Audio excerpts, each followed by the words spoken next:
In the name of God, the most merciful, the most gracious. May this story bring you calm and restful sleep tonight.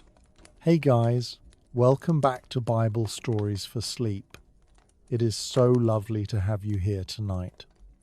I want to thank you from the bottom of my heart for joining this peaceful moment as we explore one of the most quietly powerful stories in all of Scripture.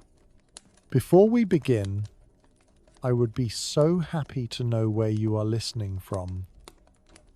Are you in a calm room by yourself, or perhaps outside in a quiet garden, or somewhere with the soft hum of life going on around you? Please feel free to share where you are joining from in the comments. It truly brings a sense of connection when we hear from friends all around the world.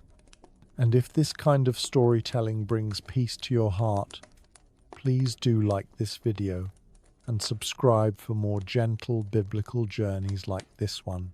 Sharing this channel with others who might find comfort in it also helps more than you know.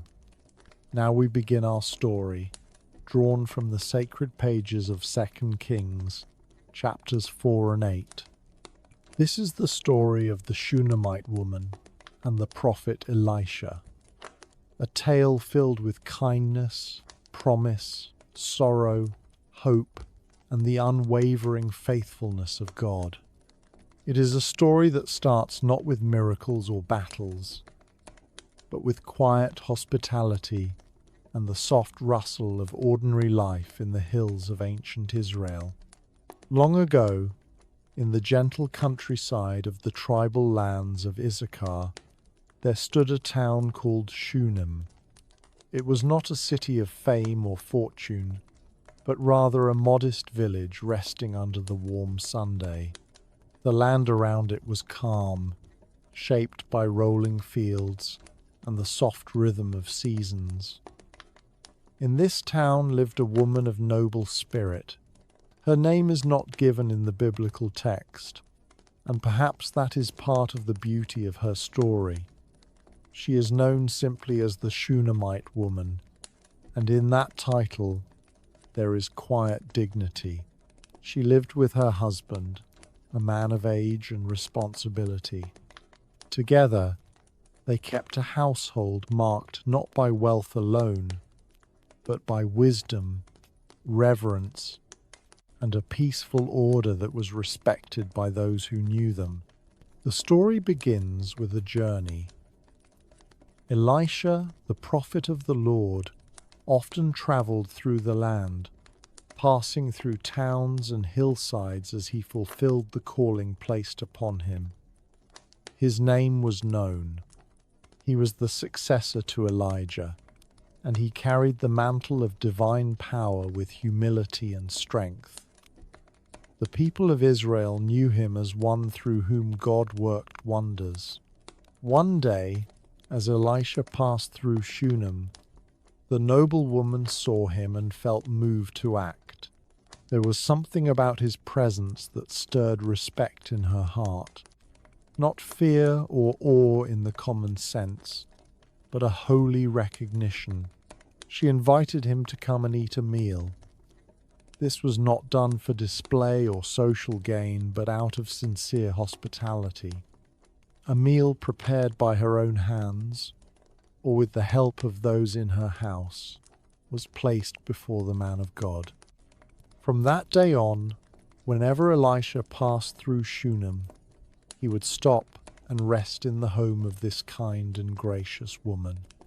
It became a place of familiarity and comfort for him, a quiet shelter amid his often difficult and demanding path. Over time, the woman's hospitality grew into a desire to do more.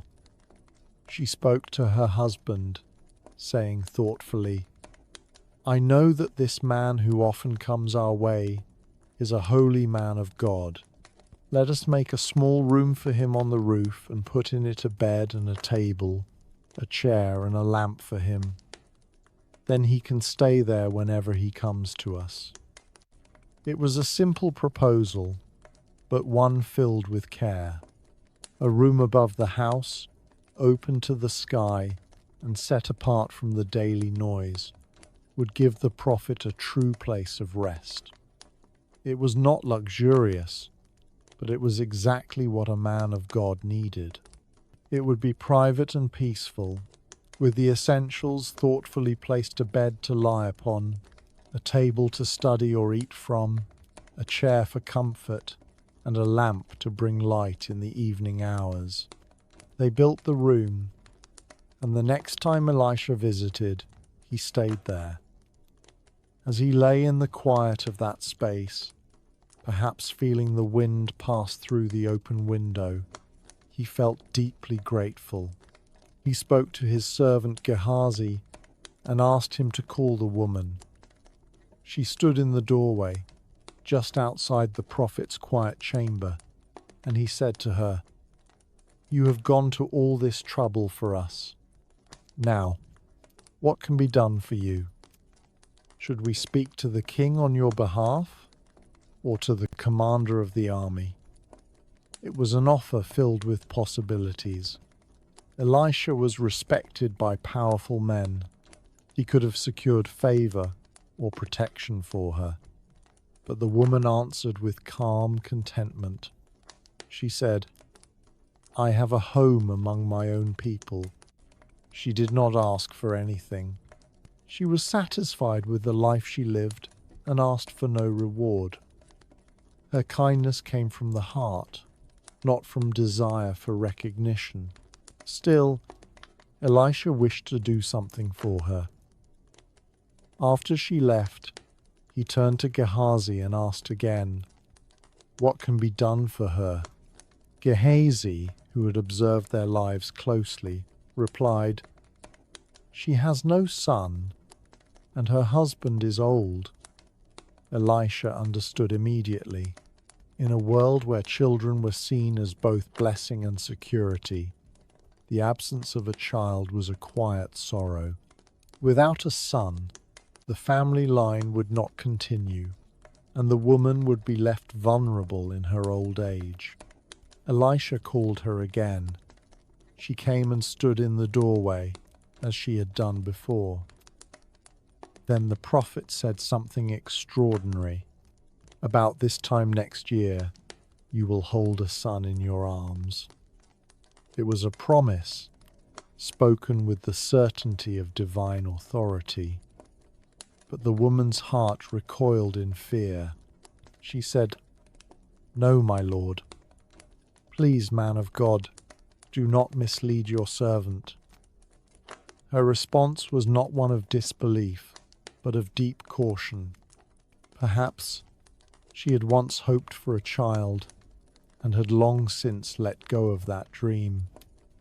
To be given such a hope again was almost too much to bear. Yet Elisha's words were not false. Time passed, the seasons turned, and just as he had said, the woman conceived. A year later, she gave birth to a son. The promise had come to life. The child was healthy and bright, a joy to his mother's heart. The home that had once echoed with quiet meals and peaceful conversation now rang with the sound of a little voice. The boy grew strong. He learned to walk, to laugh, to speak. His presence was a daily reminder that God had seen her, heard her, and answered without her even asking. As we move forward in this story, the fullness of her journey will unfold, for joy would soon be tested, and sorrow would come. The prophet has found rest, the woman has found joy, and the hand of God has moved quietly in a home where kindness was freely given. The child grew steadily under the watchful care of his mother.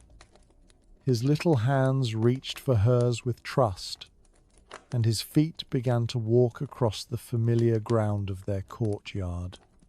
Each morning brought a new word from his lips, a new laugh to lift the quiet house. The Shunammite woman watched him with a full heart, grateful for every small moment. He was the child she had never dared to dream would come, and now he was the center of her days. The boy's father, too, was proud. Though he was older and slower in his movements, he would take the child with him into the fields where the harvesters worked. The grain swayed softly in the wind, and the sunlight warmed the land. It was during one of these days that the story takes a sudden turn. The boy had gone out to his father among the reapers, perhaps eager to be part of the work, to see the men laboring and to be near his father's side. Then something happened. The boy cried out suddenly, placing his small hands on his head. He said only a few words. "My head, my head," he cried, his voice full of pain. The father, unsure of what to do in that moment, called to a servant. He said, "Carry him to his mother." Perhaps he thought the boy was only overheated, or tired, or unwell in a passing way. But there was more happening beneath the surface than anyone understood at the time. The servant returned quickly, carrying the child back to the house, and the mother took him into her arms. She held him close, sat with him on her lap, and rocked him gently. The hours passed. Time stretched long and heavy. She comforted him in silence, perhaps whispering the same words she had spoken when he was small and restless. She stayed with him, hoping the pain would pass, but it did not. Then, around noon, the child died in her arms. She did not scream. She did not cry aloud. Instead, she rose with great strength and carried him quietly upstairs, to the room they had prepared for the prophet Elisha. There she laid the child upon the prophet's bed. She closed the door and went out. Her heart must have been breaking, but her steps were steady. She did not speak to the servants of what had happened.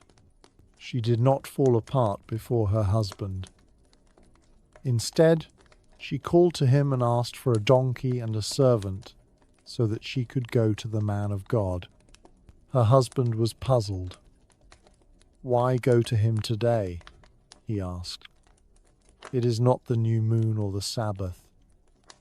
These were the usual days when one might seek a prophet or a priest.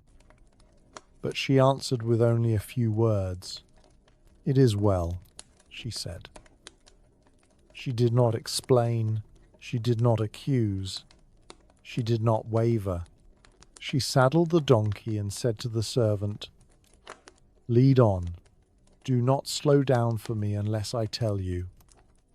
They set out toward Mount Carmel, where the prophet Elisha was staying. The journey was long, but she rode with determination. Her grief was hidden behind focus.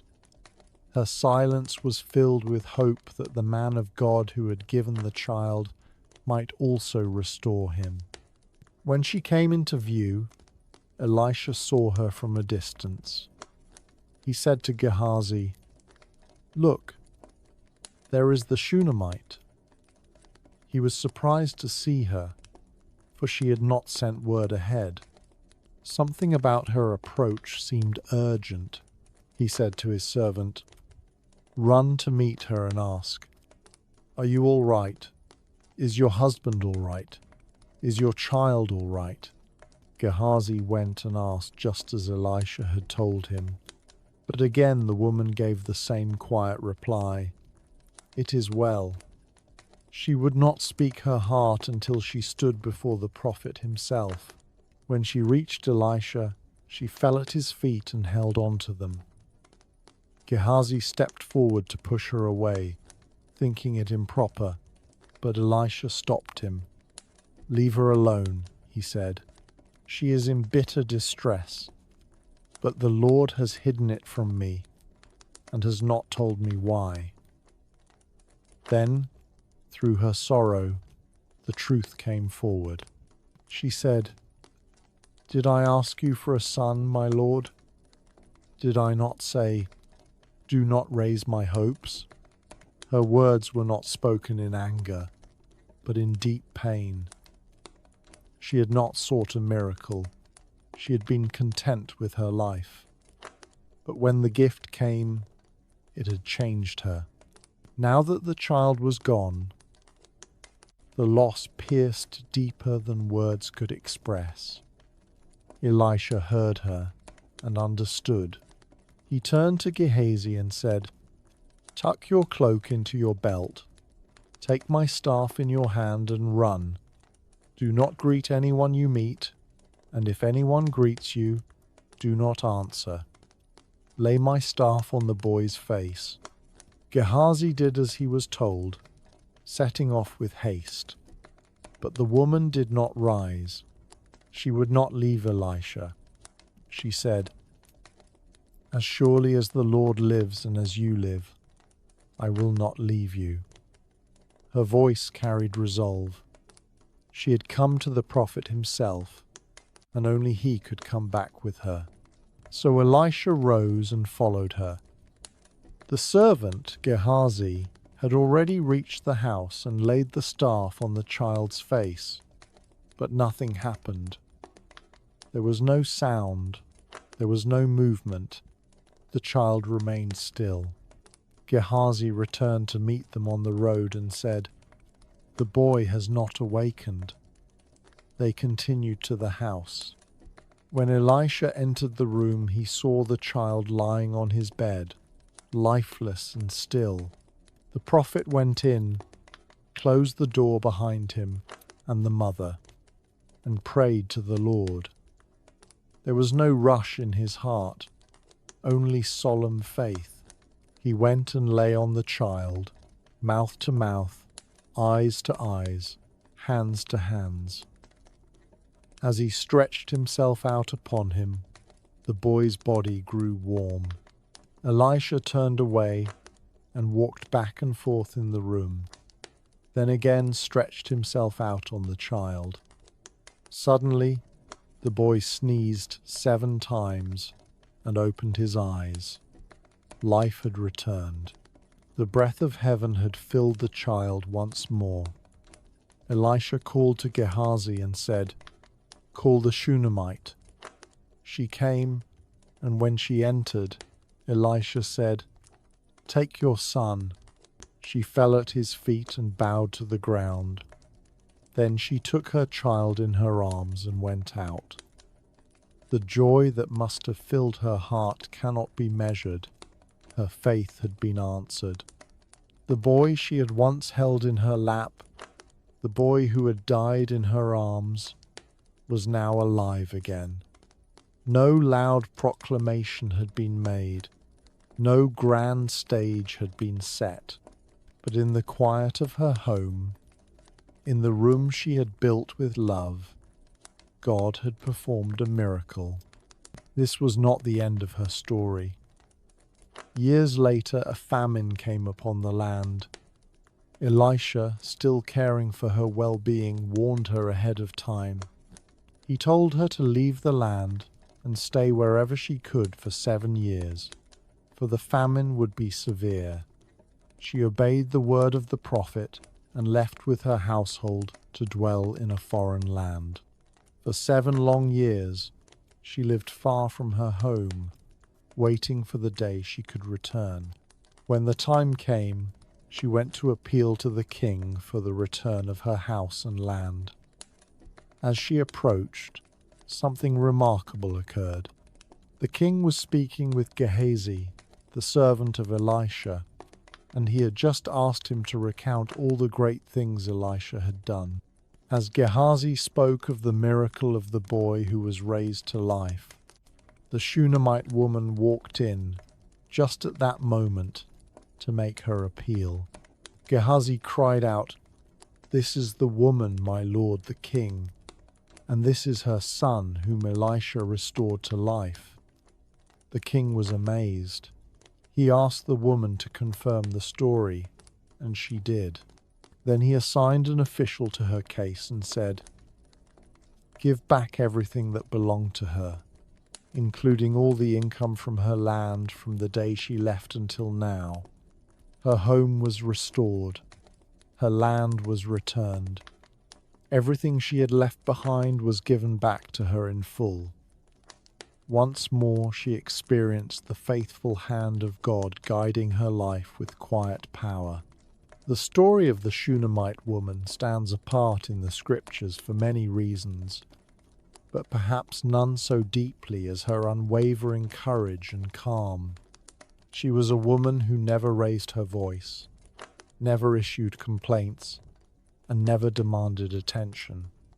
Yet her actions spoke with such clarity and strength that they moved the prophet of God and stirred the heart of a king. She is remembered not for what she said, but for what she did, and for how quietly and fully she trusted in the Lord without needing to understand all the answers. It is worth pausing for a moment to consider how rare and powerful her faith truly was. When her child died in her arms, she did not fall into despair. She did not call out to her neighbors or wail in the streets. Instead, she went straight to the room of the prophet, the room she herself had built with her own vision and generosity. She placed her lifeless son on the bed in which Elisha had rested so many times, and then she walked away in silence, saddling her donkey and journeying toward Mount Carmel. Her decision to go to Elisha directly, without telling her husband or explaining the situation in full, was not a dismissal of grief. It was the strongest expression of hope. She knew that Elisha was not just a holy man, but a servant through whom God had already brought about one impossible blessing. She had once received a miracle without asking. Now, with sorrow wrapped around her heart, she dared to believe that perhaps, just perhaps, the God who gave the child could give him back once more. Her words to her husband, when she simply said, "It is well," show something deeper than mere formality. She was not lying. She was speaking from a place of spiritual clarity. She did not know what would happen, but she had already placed the outcome into the hands of the God she trusted. Her faith did not need immediate results. Her faith lived in the unseen, in the quiet space between promise and fulfillment. And when she reached Elisha, her voice finally broke open with honest pain. She fell at his feet and reminded him of her original reluctance. "Did I ask for a son?" she said. "Did I not say, 'Do not deceive me'?" These words did not accuse. They revealed her deep sorrow and the careful caution with which she had once received the gift.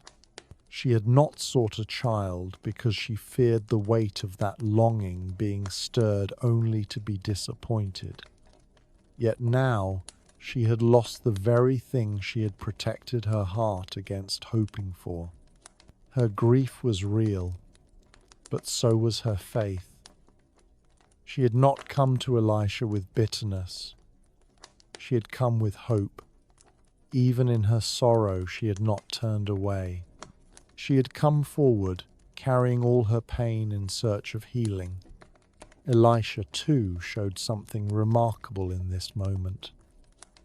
Though he was a prophet, gifted with the power of God, he admitted that the Lord had not revealed this tragedy to him in advance. He was surprised by her pain and moved by her distress. This reminds us that even those closest to divine power are not always given every answer. But when Elisha entered the room and shut the door behind him, he prayed. He turned to God with full attention and did not rely on his own strength. What followed was not a show of force or a dramatic display. It was a personal and physical act of intercession. He lay across the child, mouth to mouth, eyes to eyes, hands to hands. This strange and intimate gesture was not meant to be symbolic or ritualistic. It was an act of life meeting death, of one body asking God to restore breath where breath had ceased. And then the boy's body grew warm. Elisha walked back and forth in the room, perhaps seeking further instruction or waiting for the Lord's final answer. Then he returned to the child and stretched himself out once more. This time, the boy sneezed 7 times and opened his eyes. The number 7, throughout Scripture, carries a deep significance. It is the number of completion, of perfection, and of divine fulfillment. The child did not merely stir, he sneezed 7 times, as though heaven itself was marking the return of life with completeness. When Elisha called the Shunammite woman and told her to take her son, she did not speak right away. She fell at his feet again, bowing to the ground. It was a gesture of overwhelming gratitude. Then she rose and took her son in her arms, this time not in mourning but in joy. The room that had once been filled with death was now filled with life. Her faith had not gone unanswered. Her pain had not been ignored. Years passed between that day and the famine that followed.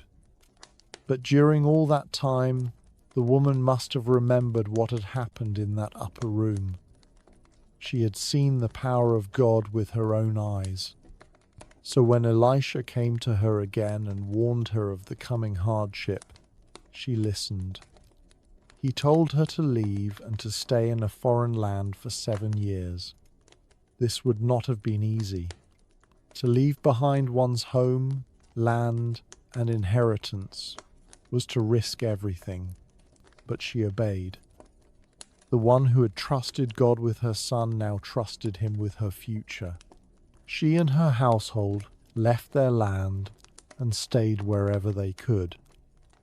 The text does not describe those 7 years in detail, but we can imagine the challenges. She was a stranger in a new place, perhaps without the comfort of her familiar surroundings or the people who once knew her.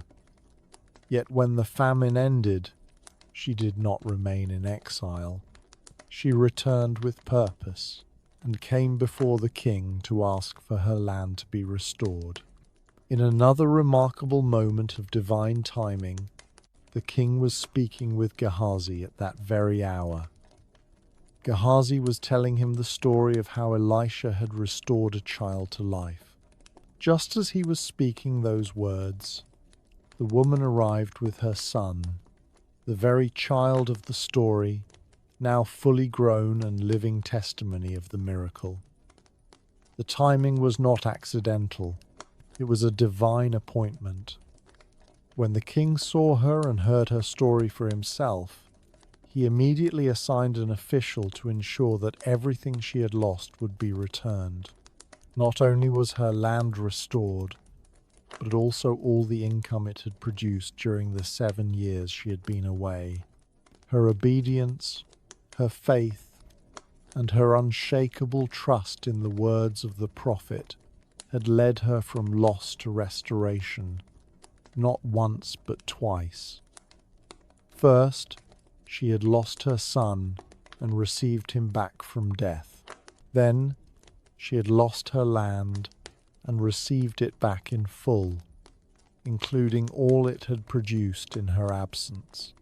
The story of the Shunammite woman is a story that stretches quietly through time, carrying the wisdom of faithful action, steady obedience, and patient trust. She is not praised in loud hymns or celebrated with grand songs. Yet her life reveals what it means to trust God even when the outcome is unknown. Her actions reflect a deep spiritual maturity that never demands attention but always draws the gaze of heaven. Her home became a place where the prophet of God could rest. Her gift of hospitality became the space where a miracle unfolded. Her obedience during hardship led to the restoration of all she had left behind. She is one of the few individuals in Scripture whose story spans so many stages of life and continues through multiple seasons with a consistent thread of faithful strength. This woman from Shunem was never given a name in the text, but perhaps that is because her name is not what we are meant to remember. What we remember instead is the shape of her character, the strength of her quiet decisions, the way she walked toward the man of God without hesitation, and the way she placed her future again and again into the hands of the Lord. There is something quietly powerful about a story that reveals God's hand, not through thunder or spectacle, but through the quiet faith of one woman. The Shunammite woman's life unfolded slowly, like the turning of seasons. There were no angels appearing in her courtyard, no tablets of stone delivered to her doorstep. Her story was written in small choices: the invitation to a stranger for a meal, the suggestion to her husband to build a room, the decision to hold her tongue when her heart was breaking, and the courage to walk alone toward the prophet with her sorrow hidden in silence. These are not the kind of acts that draw loud celebration, but in the pages of Scripture they shine with rare light. They show a kind of spiritual strength that is not noisy or boastful. It is the strength of a soul anchored in something deeper than circumstances. Her story does not mention loud prayer or ritual sacrifice. It does not describe her making vows or bargaining with God. Instead, we see her respond to every situation with quiet courage and unwavering purpose. When her son died, she could have chosen to sink into despair or accuse God with angry words. But she did not. She did not even say the words out loud until she stood in the presence of the prophet. Her decision to walk forward instead of falling apart was not born out of denial. It came from a knowledge of where her help would come from. She did not know what the prophet would do. She had no guarantee that her son would live again, and yet she went. Her footsteps toward Mount Carmel were an act of deep faith, every bit as profound as any spoken prayer. And what about her return to the land after the famine? Again, we see the same quiet wisdom at work. She did not wait passively or assume that her property would somehow return to her by chance. She went to the king and made her appeal. She stepped forward with truth and trust. She did not demand. She simply asked. And again, the hand of God moved on her behalf. The king was not only willing to restore her property, but did so at the very moment her story was being spoken by Elisha's servant. It is a beautiful image of divine timing, how the paths of people and purposes can cross in exactly the right moment when God is quietly at work behind the scenes. One could say that the woman from Shunem lived 3 separate seasons of divine favor. First, she experienced the miracle of birth after a lifetime without children. Then, she received her son back from death. Finally, she was restored after years of absence and loss during the famine. Each season could have brought different reactions from her heart. She could have become bitter during her years without a child. She could have lost faith when her son died. She could have returned from exile expecting nothing, but in every moment she held her course. She stayed true to what she believed. She lived as someone who trusted God more than her circumstances. There is also something important in the way her story overlaps with the life of Elisha. The prophet himself found in her home a place of peace and rest. He had known rejection in other places, as prophets often did, but in the home of this unnamed woman, he found a room prepared with care, a table set with love, and silence that welcomed the presence of God. Her faith created space not just for her own miracles, but for the prophet's ministry to continue in peace. Hospitality, often seen as a small virtue, became the doorway for all the blessings that followed. Elisha's respect for the woman also shows in how he spoke to her. He did not treat her as someone beneath him. He asked her questions. He responded to her words with humility. Even when Gehazi tried to push her away in his concern, Elisha saw her grief and told his servant to leave her alone. He listened. He honored her sorrow, and he acted on her behalf without hesitation. Their relationship was not one of superiority and dependence, but of mutual respect and shared reverence for God's purpose. When we look closer, the story becomes even more meaningful. The woman's home was not in a city center or a place of wealth and authority. Shunem was a small place. She was not named, yet she became part of a story so deeply significant that it was preserved in Scripture for all generations.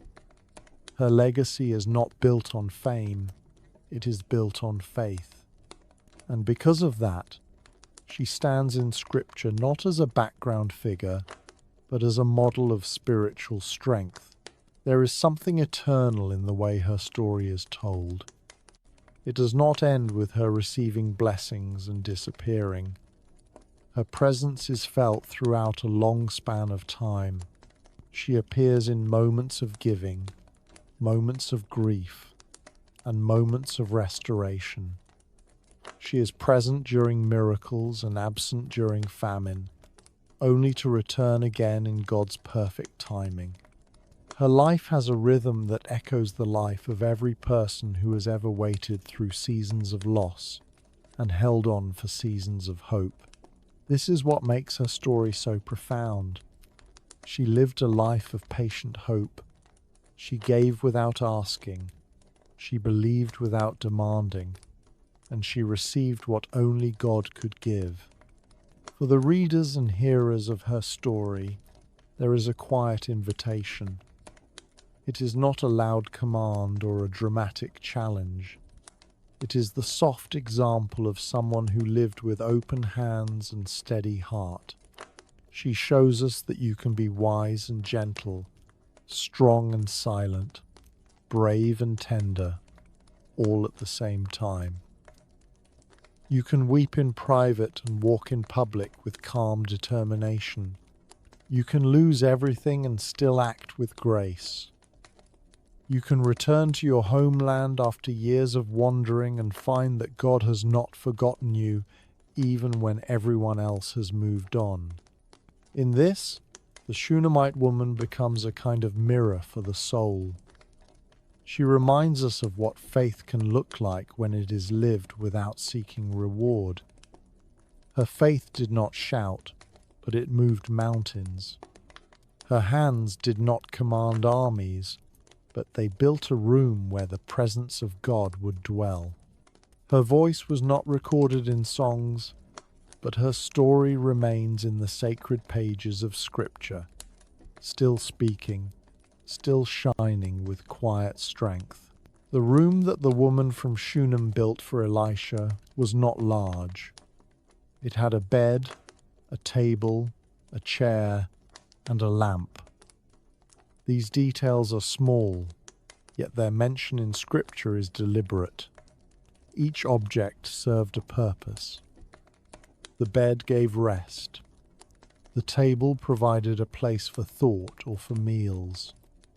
The chair allowed the prophet to sit in peace. The lamp brought light into the quiet room when the sun set and the hills darkened outside. Together, these simple furnishings formed a sanctuary not extravagant, not ornate, but filled with intention and care. It was this room that became the setting for sacred moments.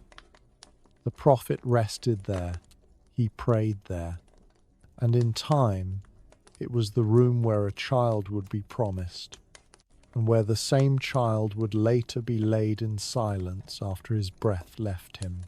This quiet space, prepared without fanfare, became the chamber where life and death met, and where divine mercy would move.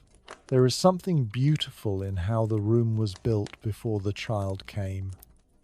The woman had no idea what God would one day do in that space. She built the room simply out of kindness, without asking for reward, and yet it became the place where her greatest sorrow would be answered.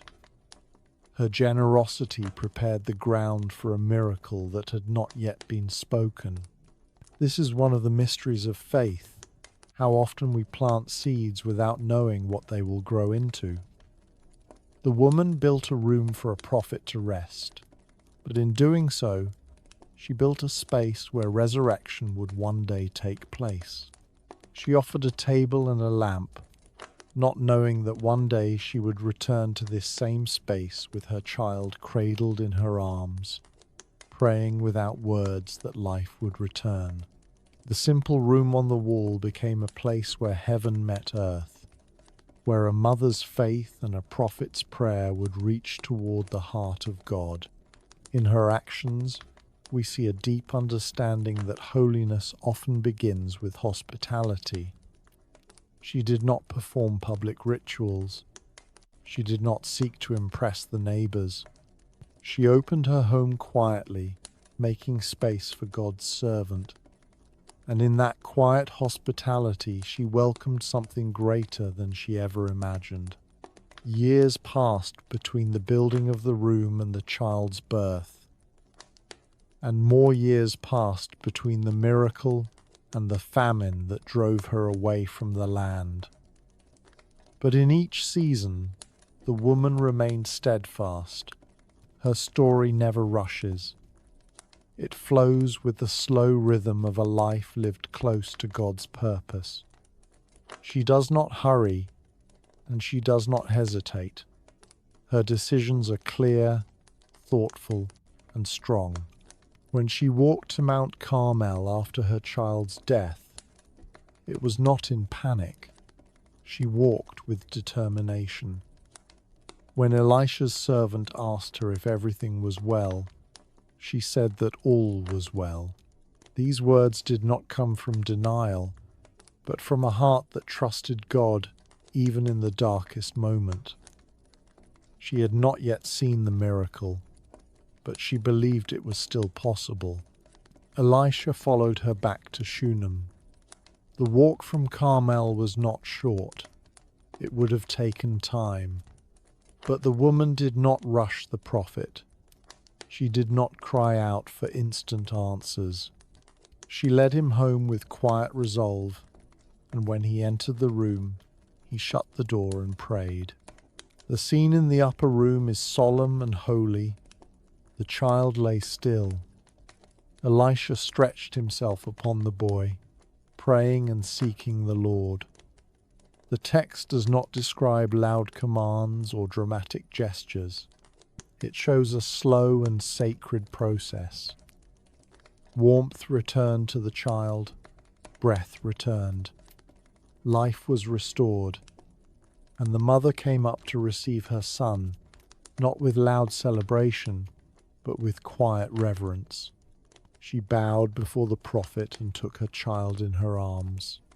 This moment is one of the most tender in all of Scripture. A mother who once said she did not ask for a son now holds him again. living and warm.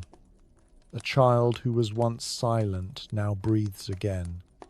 And all of it took place in the room she had built long ago, simply out of love and faith. After the famine, she returned, and she went straight to the king. Again, her words were few, but her presence was strong. She did not plead. She stated her case, and in God's perfect timing, Gehazi was there, speaking to the king about her story. The king listened, and her property was restored, not just the land, but also the income it had produced during the years of absence. She received not only justice, but favor. Restoration came full, not partial. God's mercy did not forget her faithfulness. Her story ends without dramatic closure. There are no songs written in her name. There are no genealogies that follow her lineage. She returns to her home, and the scriptures move on, but her story lingers. It leaves behind a fragrance of quiet holiness. She is remembered not because she sought greatness, but because she walked in quiet obedience and strength. We remember her as a woman who recognized the holy when it passed her way. She opened her home without expecting anything. She prepared a space before she knew what it would hold. She walked miles to seek help when her child died, believing that God could still act. She returned after famine, not in bitterness, but with trust that restoration was possible. She lived through waiting, through loss, through return, and through reward. And in every moment, she remained true to the quiet path she had chosen. Her story teaches without preaching. It shows without explaining. And in that simplicity, it becomes all the more powerful. It is a story not just for those who are strong, but for those who are weary. It reminds us that faith is not always loud. Sometimes it is a woman quietly setting a lamp on a table. Sometimes it is a mother walking to a mountain without speaking her grief. Sometimes it is simply holding on when the future is uncertain. And in those moments, God is near. Not always in the wind or the fire, but in the still small voice. Not always in the crowd, but in the quiet room above a courtyard in a village called Shunem. The days in Shunem passed with the gentle rhythm of the seasons. The vineyard leaves shifted from bright green to deeper shades. The scent of figs ripened in the warm air, and the streams sang softly as they flowed toward the distant Jordan. In the home of the Shunammite woman, there was laughter now. The boy, her long-awaited son, was full of life. His small feet pattered across the smooth floors. His voice called to his mother in the courtyard, and his eyes shone with a light that seemed to brighten even the most ordinary of mornings. The woman cherished each moment, holding these memories close to her heart, knowing they were a gift from God through the kindness of his prophet. The child grew, healthy and full of curiosity. He followed his father out to the fields during the harvest, watching the workers gather the grain and bundle the sheaves. His little hands would sometimes pick up stray stalks of barley, holding them high as if presenting a treasure. The father smiled often at the sight of the boy, proud to see him walk with confidence among the men. One day, during the harvest season, the air was warm and the sun shone brightly upon the golden fields. The boy was with his father, watching the laborers work. His laughter mingled with the rustling of the grain in the breeze. But suddenly, a shadow crossed his small face. He stopped in his tracks, his hand rising to his head. With a voice trembling in pain, he cried out, "My head! My head!" The father, startled and concerned, turned quickly toward him. The workers nearby paused, their tools still in their hands.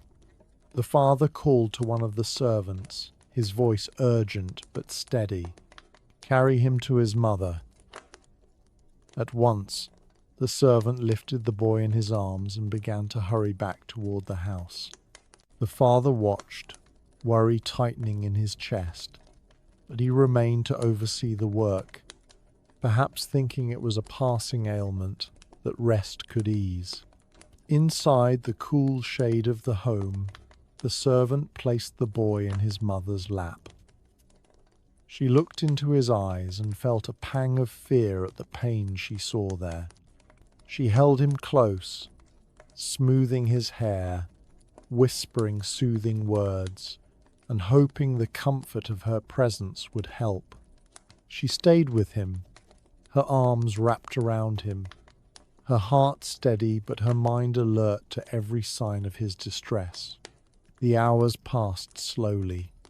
The boy rested in her lap, but the warmth in his body seemed to grow, and the strength in his small frame began to fade. She prayed silently, remembering the promise that had brought this child into her life. She rocked gently, the quiet of the room broken only by her soft voice and his faint breathing. Yet as the day reached its height, a stillness came that was heavier than silence. The boy lay motionless. The light in his eyes was gone. The mother's arms tightened around him, her breath caught in her chest. In that moment, she did not weep or cry out. Instead, a deep resolve settled over her. She rose and carried her son to the prophet's room, the small chamber they had prepared for Elisha above their home. She laid the child gently on the prophet's bed, arranging him with great care, as if still tucking him in for rest. She closed the door behind her. Her steps were swift as she called to her husband in the fields. "Please send me one of the servants and a donkey," she said, her voice even though her heart was breaking, "so I may go quickly to the man of God and return." Her husband looked at her in puzzlement. Why go to him today? It is neither the new moon nor the Sabbath. But she only replied, "It will be well." There was no time for explanation, only the certainty that she must reach the prophet. The servant prepared the donkey. She mounted quickly, telling him, "Lead on. Do not slow the pace for me unless I tell you." The road stretched ahead, winding between fields and hills, the heat of the day pressing down, but she urged the servant forward without pause. Her thoughts were fixed on one thing, the man of God who had spoken the promise over her life. The morning sun was already beginning its climb into the pale blue sky when the Shunammite woman stepped out from her doorway. The air was warm with the promise of the day, yet her heart was heavy and urgent. She had told her husband that she needed to go quickly to the man of God, and without questioning further, he had allowed her to take a servant and a donkey. The animal waited at the edge of the courtyard, its saddle ready, the servant standing near holding the reins. Her eyes glanced toward the small upper room one last time before she left. Inside that quiet space, her boy lay motionless upon the prophet's bed, just as she had placed him. The stillness of that chamber seemed to echo inside her chest, yet she would not allow her mind to linger too long. She had set her heart toward one goal, to reach Elisha without delay. She stepped toward the servant and spoke with firmness. "Lead the donkey, and do not slow down for me unless I tell you." Her tone was calm yet resolute. The servant gave a small nod, understanding that this was no ordinary errand. The road from Shunem to Mount Carmel stretched before them, winding through fields and gentle hills. The air was alive with the hum of late-season insects, the rustle of leaves in the morning breeze, and the distant bleating of goats. But she heard little of it. Her thoughts were fixed upon the man of God, the one who had spoken life into her womb when she had not even asked for a child. Surely, if anyone could help now, it was he. They passed clusters of olive trees whose silver-green leaves shimmered in the sunlight. The donkey's hooves tapped a steady rhythm upon the hardened earth, and the servant's footsteps followed close behind. Occasionally, a villager working in the fields would look up and offer a greeting, but the Shunammite woman did not slow to answer. Her gaze remained forward. The journey to Mount Carmel was not a short one. It wound through valleys where cool shadows lingered, and up slopes where the sun beat down warm and strong.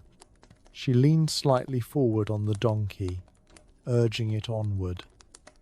At times the path grew narrow, bordered by wildflowers bending gently in the breeze. She did not pause to notice their colours, yet their fragrance drifted faintly in the air, a quiet reminder of beauty in the midst of her grief. As the morning hours passed, the distant outline of Mount Carmel came into view, a dark rise against the horizon, its slopes clothed in evergreen oaks and fragrant shrubs. This was the place where Elisha often stayed, a place known for prayer and the presence of God. With each step closer, her heart beat faster. At that very time, the prophet Elisha was on the mountain with his servant Gehazi. His eyes, sharpened by years of watching for travelers, caught sight of movement along the road far below. A figure riding a donkey was approaching at a steady pace, accompanied by another who walked. Elisha shaded his eyes with his hand and looked more closely. "Gehazi," he said, "look, it is the Shunammite woman. Run to meet her and ask her, 'Are you all right? Is your husband all right? Is your child all right?'" Gehazi hurried down the slope to meet her. His sandals kicked up small clouds of dust as he went. When he reached her, he asked exactly as his master had instructed. The woman's reply was brief. She simply said, "Everything is all right." It was not that everything was truly well, but her answer was not for Gehazi. She had come for Elisha, and it was to him alone that she would pour out her heart. She urged the donkey forward, her eyes fixed now on the prophet who stood waiting higher on the mountain path. When she came to Elisha, the grief that she had held inside broke loose. She dismounted quickly and fell at his feet, her hands grasping him in desperation. Gehazi stepped forward to push her away, but Elisha stopped him. "Leave her alone," he said softly. "She is in bitter distress, but the Lord has hidden it from me and has not told me why." Then she spoke, her voice trembling but steady enough to carry the weight of her sorrow. "Did I ask you for a son, my lord? Did I not say, 'Do not raise my hopes'?" Her words reached into the moment years ago when she had stood in that same posture of humility and awe, when Elisha had promised her a child. She had not sought such a promise, but when it came, it had been the greatest joy of her life. And now that joy lay lifeless in the upper room of her home. Elisha's face grew solemn. Without hesitation, he turned to Gehazi and said, "Tuck your cloak into your belt.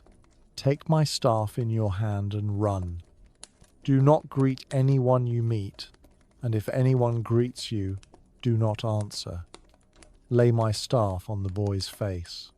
The wind over the hills carried a faint scent of thyme and wildflowers as Elisha rose from where he had been sitting. His eyes, gentle yet resolute, held the weight of the Shunammite woman's grief. He had seen sorrow before, but there was something about her steady gaze, something about the way she clung to his feet in silent desperation that stirred him deeply. She had not come to complain. She had not come to accuse. She had simply come because she knew without any hesitation that only the man of God could help her now. Gehazi, ever attentive, stepped aside as Elisha addressed him. "Take my staff in your hand," Elisha said, his voice calm yet filled with urgency, "and go on ahead. If you meet anyone, do not greet him, and if anyone greets you, do not answer. Lay my staff on the boy's face." The instruction was simple but solemn. In those days, Elisha's staff was not just a walking stick. It was a symbol of authority and the power of God's calling upon him. Carrying it ahead was not a gesture of magic, but a sign that the Lord's intervention was being sought immediately. Gehazi bowed slightly in acknowledgement, took the staff, and began down the path at a steady pace. The road between Mount Carmel and Shunem was not a short one, and it wound through open countryside, past olive groves and vineyards, past shepherds tending their flocks, past children chasing each other through narrow village lanes. But today there was no time to pause, no time to greet, no time even for the polite exchange that was customary in their culture.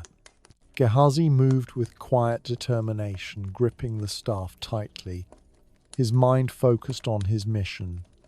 Meanwhile, Elisha lingered only a moment longer at the mountain before turning to the Shunammite woman.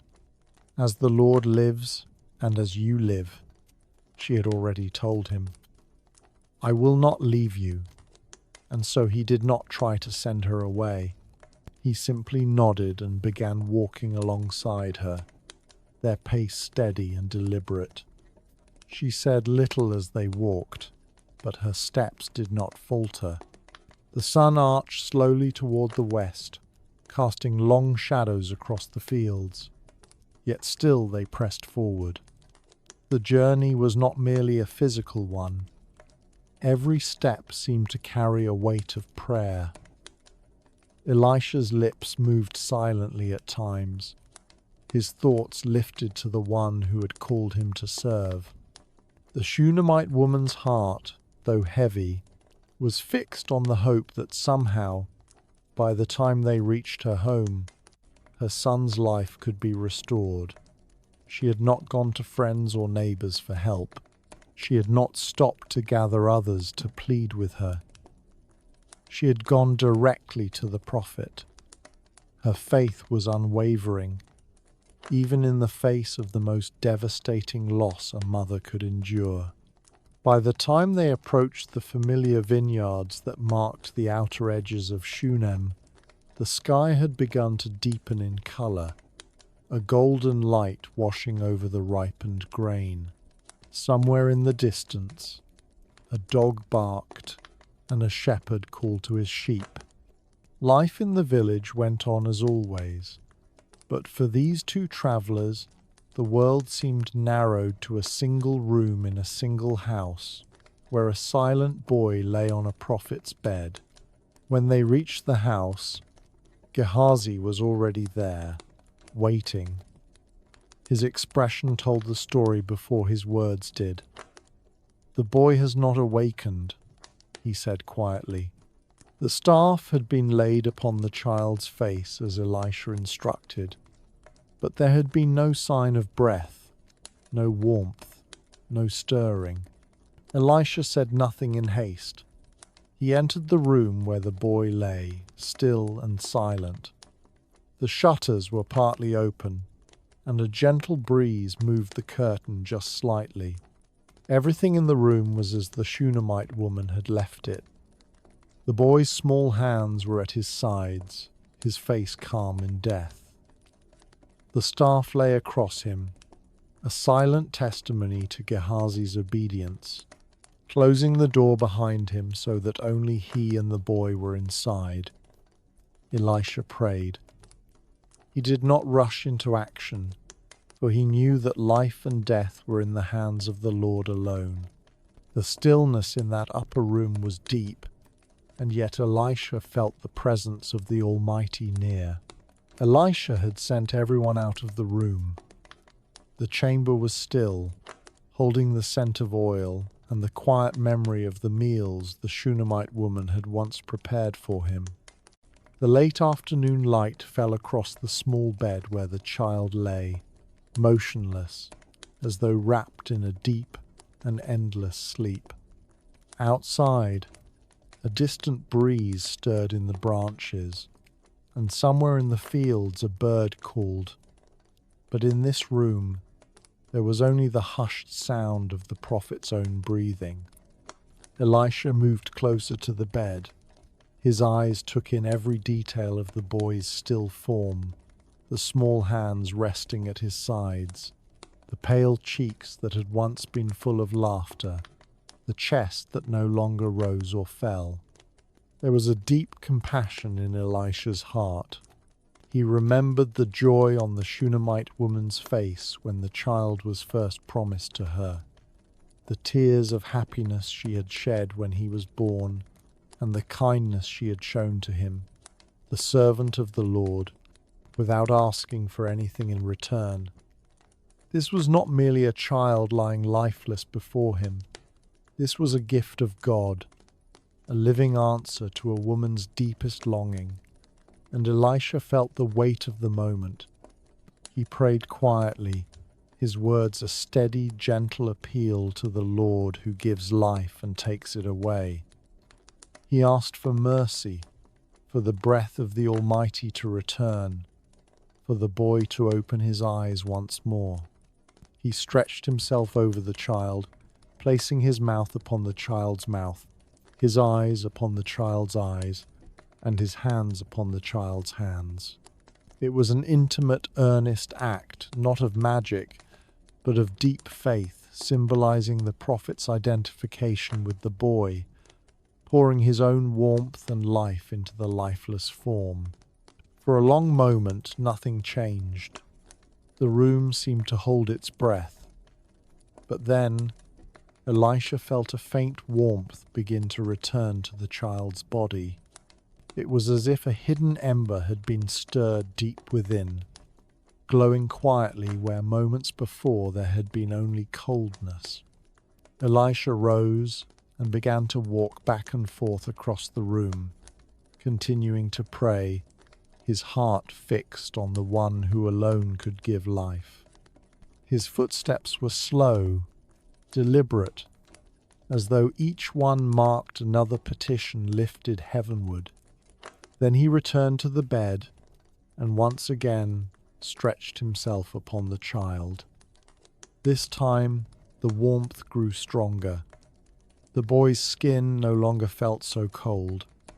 And then, in an almost startling moment of life breaking through death, the child sneezed. Not once, but 7 times clear, distinct, and full of returning breath. His chest rose and fell, his eyes fluttered open, and he looked around as though waking from a very long sleep. Elisha stepped back slightly, awe and gratitude filling his heart. The child sat up, blinking at the prophet who stood before him. Life had returned fully, and the room now felt lighter, filled with a quiet joy that seemed to wash away the shadow that had hung there. Without delay, Elisha called to Gehazi, his voice calm but carrying the weight of the miracle that had just taken place. "Call the Shunammite woman," he said. Gehazi obeyed, hurrying to bring her from the place where she had been waiting, her heart caught between hope and fear. When she entered, Elisha simply said, "Take your son." The words were plain, but their meaning overflowed with wonder. She approached, and when she saw her child alive, she fell at Elisha's feet, bowing low in overwhelming gratitude. Her tears flowed freely, not of grief now, but of joy beyond words. She held her son in her arms, feeling the solid weight of him, hearing his breathing, sensing the warmth of life restored. She clung to him as though she would never let go. The prophet did not speak at length. The moment did not require many words. It was enough that the Lord had heard that the boy lived again, and that faith had been met with divine compassion. Outside, the world carried on sunlight spilling over the fields, the scent of ripe grain drifting through the air. But for the Shunammite woman, everything was different now. Her home, her heart, and her life had been touched by a miracle. She left the prophet's chamber carrying her son, her steps steady and full of peace. Each movement was a prayer of thanks. The servants who had seen her return from Mount Carmel in haste now saw her walking slowly, her face calm, her eyes bright with a joy that needed no explanation. In her arms was the living proof that God is faithful, that He hears the cry of those who trust Him, and that His mercy is deep and sure. Elisha remained in the quiet room for a time after she had gone. He lifted his heart in thanks, knowing that this was not his own power, but the Lord's. Outside, the day began to give way to evening. The golden light softened, and the first cool notes of night air slipped through the window. In that stillness, Elisha felt the peace that comes from knowing he had been an instrument in the hands of the one who gives life. Elisha remained in the quiet upper room. The afternoon light filtered softly through the shutters, and the air was still, carrying only the faint scent of the oil the Shunammite woman had once used to polish the wooden beams. Outside, the hum of life in the courtyard and the distant voices of servants carried on. But within the room there was only the prophet, the still form of the child, and the presence of God. Elisha closed the door once again, keeping the room private. This was a sacred moment, one that required both reverence and complete attention.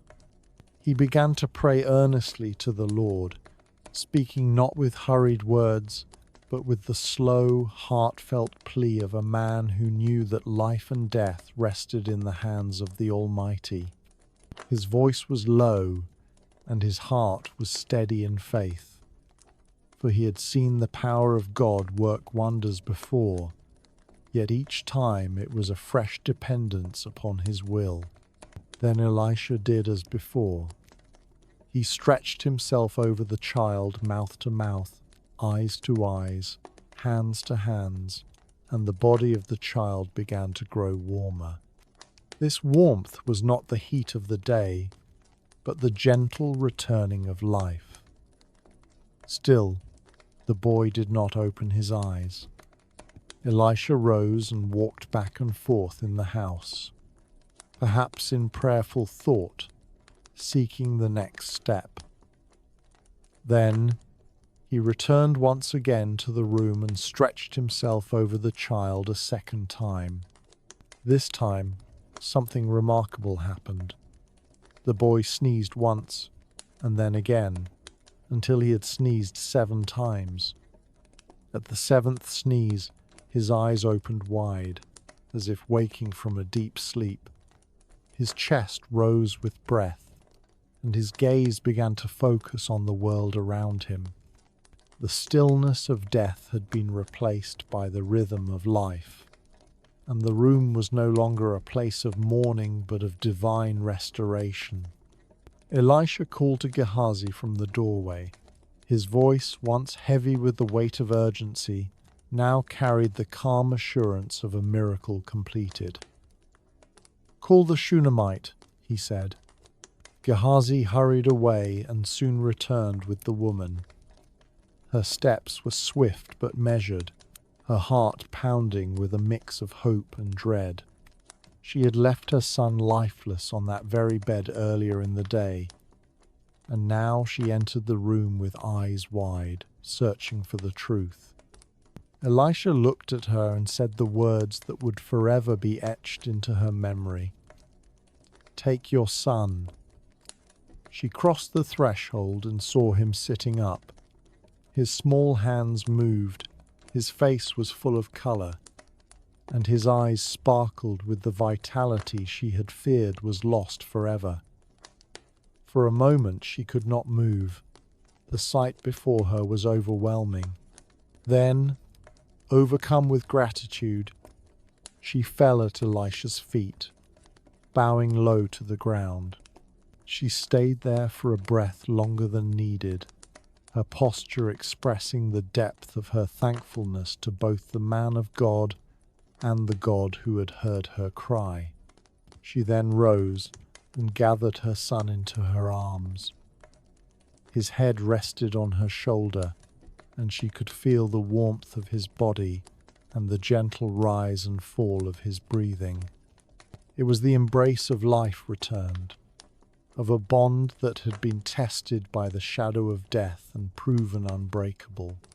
She held him as though she might never let go, and perhaps in her heart she resolved she never truly would. No words could capture the fullness of that moment.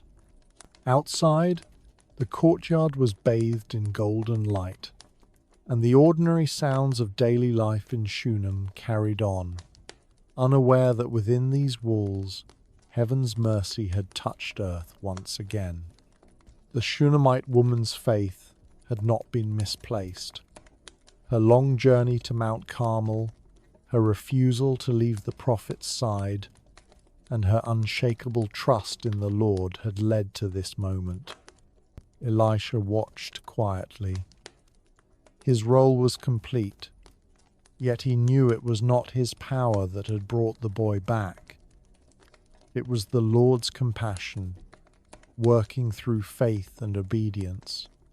The Shunammite woman left the upper room with her son in her arms, her heart light, her soul at peace, and her steps carrying her back into the bright afternoon with joy overflowing. Thus, the quiet town of Shunem witnessed a miracle that would be told and retold for generations.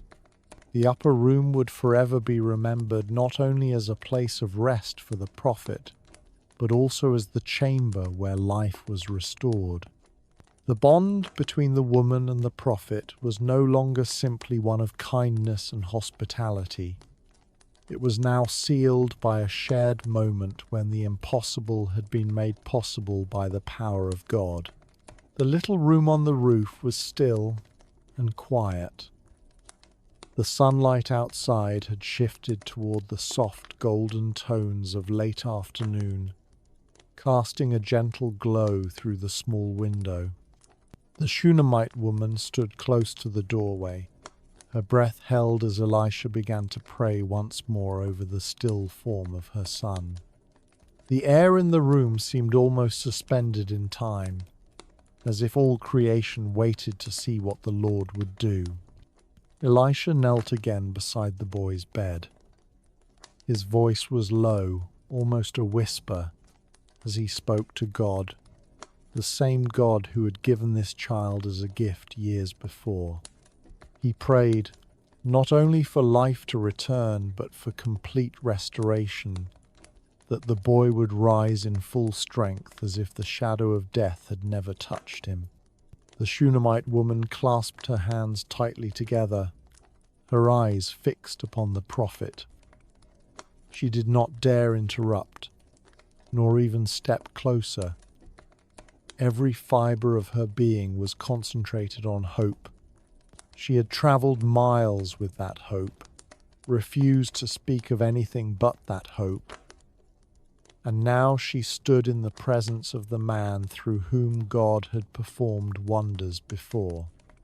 Elisha moved once more, lying upon the boy as he had done earlier, mouth to mouth, eyes to eyes, hands to hands, willing warmth to flow back into the small body.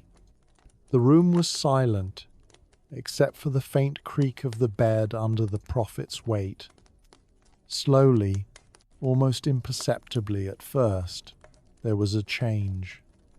The boy's skin, which had been pale and cool, began to take on the faintest flush. The warmth grew, and Elisha stepped back for a moment, watching closely. He paced the room slowly, his robe brushing against the walls as he turned, continuing in prayer. Then he came back to the bed and repeated the act once more. And suddenly, like a sign from heaven, the boy's chest lifted with a deep breath, and he sneezed once, then again, and again, until 7 sneezes had filled the room. The Shunammite woman gasped, her hands flying to her mouth. She had never heard a sound so beautiful in her life. The boy's eyes opened. He blinked slowly, as though waking from the deepest of sleeps. Confusion flickered across his face for a moment before his gaze found his mother standing there. Her knees almost gave way as she saw him alive again. Elisha called to Gehazi, his voice steady but warm. "Call the Shunammite," he said. Gehazi hurried to the doorway and motioned for her to come forward. She stepped into the room, her eyes wide, her heart pounding in her chest. Elisha stood beside the bed and spoke gently. "Take your son." She fell to the floor at Elisha's feet, bowing low, her forehead nearly touching the ground. This was not only gratitude, it was worship toward the God who had heard her cry and answered. The weight of her journey, her grief, and her faith all poured out in that moment. She rose, moving quickly to the bed, and gathered her son into her arms. His small arms wrapped tightly around her neck, his warmth pressing against her cheek. Tears streamed freely down her face, but they were tears of overwhelming joy. She held him as if she would never let go. Outside, the light of the setting sun touched the fields where only hours before tragedy had struck. Now those same fields were bathed in a golden peace, as if they too rejoiced. Elisha stood quietly, watching mother and son together again. There was no need for further words. The Lord had done what only He could do. In that quiet upper room, life had triumphed over death, and faith had been met with the mercy and power of God. The Shunammite woman left that day, carrying her son home, but also carrying in her heart a renewed awe for the God she served. She knew that her story would be told for generations, not only as a testimony of a miracle, but as a reminder that the Lord hears the cry of those who refuse to let go of hope. The house in Shunem was once again filled with light and joy. Where there had been quiet mourning, there was now the sound of gentle footsteps and the bright laughter of a boy whose life had been given back to him. The Shunammite woman moved about her home with a renewed energy, each task reminding her of the mercy that had been shown. Her husband, though not always one to speak at length, would often pause in his work to gaze at his son, as if still needing to reassure himself that this was real and not a dream from which he might awaken. The boy himself seemed unaware of the gravity of what had taken place. Children have a way of living in the moment, and though he would sometimes rest his head on his mother's lap for longer than before or reach for her hand without a word, he quickly returned to his games, his small chores, and the endless curiosity of youth. Yet in the quiet hours, the Shunammite woman would reflect on what had happened. She remembered each step of the journey to Mount Carmel, each moment of speaking with the prophet, the weight of loss, and the overwhelming relief of restoration. She knew this was not a story she could claim as her own strength or wisdom. It was a story of faith, of the kindness of a man of God, and of the power of the Lord who gives life and restores it. Elisha, for his part, continued his travels as before, going from place to place in the service of the Lord. But the bond between him and this household was now deeper than it had ever been. When he passed through Shunem, the woman's welcome was warmer still, if such a thing were possible. She did not speak often about the day of her sorrow, yet her eyes told the story when they met the prophet's gaze. There was gratitude there, steady and unshakable, like the walls of the upper room they had built for him. During one of his later visits, Elisha sat at the table while the evening meal was being prepared. The air smelled of fresh bread and herbs from the garden. The boy, a little older now, came into the room carrying a jug of water. Elisha smiled and reached out a hand, resting it on the child's head. It was a simple gesture, yet it spoke volumes. The boy looked up at him with bright eyes, perhaps too young to remember fully, but somehow aware that this man had been part of something important in his life.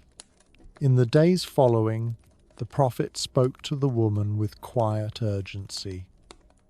He told her of an approaching famine that would last 7 years.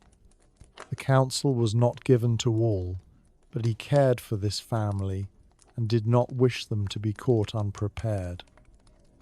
He advised her to take her household and dwell wherever she could until the famine had passed. She listened carefully, for she knew the voice of truth when she heard it. It was not an easy decision to leave the land she loved, the home that held so many memories, and the very room that had once sheltered the man of God. Yet she also knew that obedience was not a matter of convenience. She gathered what they needed, spoke with her husband, and prepared for the journey to a foreign land. The years away were not always easy, but they were sustained by the same faith that had carried them through loss and restoration. And just as the prophet had said, the famine eventually came to an end. When they returned to Shunem, they found that their land had been taken by others during their absence.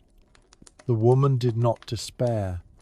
Instead, she went to the king himself to appeal for the return of her home and fields. By the providence of God, Gehazi, the servant of Elisha, was there, speaking with the king about the very miracles the prophet had performed. He was telling the story of the Shunammite woman's son being brought back to life when she herself walked into the room. The king, amazed by the timing, listened to her case and commanded that all her land be restored to her, along with the produce it had yielded during her absence. Thus, she returned not only to her home, but to her full inheritance, as though the years of absence had been redeemed. Once again, the upper room stood ready for the prophet should he pass by, and once again her household was a place of welcome and peace. In the seasons that followed, the story of the Shunammite woman became one spoken of with quiet reverence among those who had heard it. It was a story of a woman whose kindness to a traveler had opened the way for blessings beyond measure. It was a story of a family who learned that the Lord sees the faithful and does not forget them. And for Elisha, it was one more testament to the power of God's hand at work through the simplest acts of hospitality, the steadfastness of a mother's love, and the unshakable trust in the one who restores life. And so life in Shunem went on. The vineyards grew heavy with fruit in their season, the fields swayed with grain in the summer breeze, and the laughter of a child once lost filled the air. In the quiet of the evening, when the day's work was done and the last light softened the hills, the Shunammite woman could look around her home and know with certainty that every stone, every branch, and every breath of wind spoke of the goodness and mercy of the Lord. The sun was low over the quiet hills of Shunem. Its light, warm and golden, stretched across the rooftops and vineyards, bathing the land in a peaceful glow. In the Shunammite woman's home, there was now a stillness unlike the one that had weighed heavily upon her when sorrow had been in her heart. This stillness was full of life, filled with the steady breath of her son, who played quietly near the doorway. He was no longer pale and motionless. The colour had returned to his cheeks, and his eyes shone with the curiosity of a child who has been given a new morning to explore. Sometimes, as he played, he would look up at his mother with a joy that only deepened her gratitude. She would smile at him and then glance toward the small upper room where the prophet Elisha had once stayed, the room that had become a place of prayer, of miracles, and of hope fulfilled. Elisha and his servant Gehazi had left Shunem some days earlier, returning to their journey in the service of the Lord. But the memory of their presence remained as if they had left behind a quiet blessing in every corner of her home. She often found herself walking up to that room in the afternoon light, running her hand along the wooden table, the chair, and the small bed. It was not out of sadness, but out of reverence, remembering that this was where God had chosen to act with such kindness toward her family. In the weeks that followed, the Shunammite woman continued her life, much as before. She tended to her home and fields, welcomed travelers, and saw to the needs of her household. Yet something within her had changed forever. She had always been a woman of faith, but now her trust was rooted in a deeper knowledge she had seen the Lord's power with her own eyes. She had witnessed what it meant for him to answer with compassion when a heart cried out in hope. Often, in the quiet of the morning, she would sit with her son and speak to him softly, telling him about the God who had made the heavens and the earth, who cared for his people, and who listened when they called to him. She told him about the prophet Elisha, the man of God who walked in humility and carried the presence of the Lord wherever he went. She spoke not as someone repeating distant stories, but as one who had lived in the midst of them. Her son, though young, listened closely. Perhaps he did not yet fully understand, but there was something in her voice that made the words stay with him. In time, these moments would become the foundation of his own faith, the kind that grows strong through quiet remembrance. The seasons turned gently in Shunem. The heat of summer softened into the mild winds of autumn. The fields turned golden, the grapes were gathered from the vines, and the evenings carried the scent of ripened grain. In the cool evenings, mother and son would walk through the vineyard together, the boy's hand tucked into hers. She would look toward the hills in the distance, remembering the path she had once travelled in great distress, the path to Mount Carmel, where Elisha had been. Now, that same path seemed to her a sign of the journey faith can take, moving from desperation to hope, from sorrow to joy. Years later, when people spoke of her, they often told the story of the upper room she had built for the prophet Elisha, the kindness she had shown to him, and the miracle that had followed. But for her, it was never about the miracle alone. It was about the God who had seen her in her moment of greatest need and had answered in his perfect time. The story of the Shunammite woman and her son was not simply a moment in the past. It was a quiet testimony that would be remembered for generations.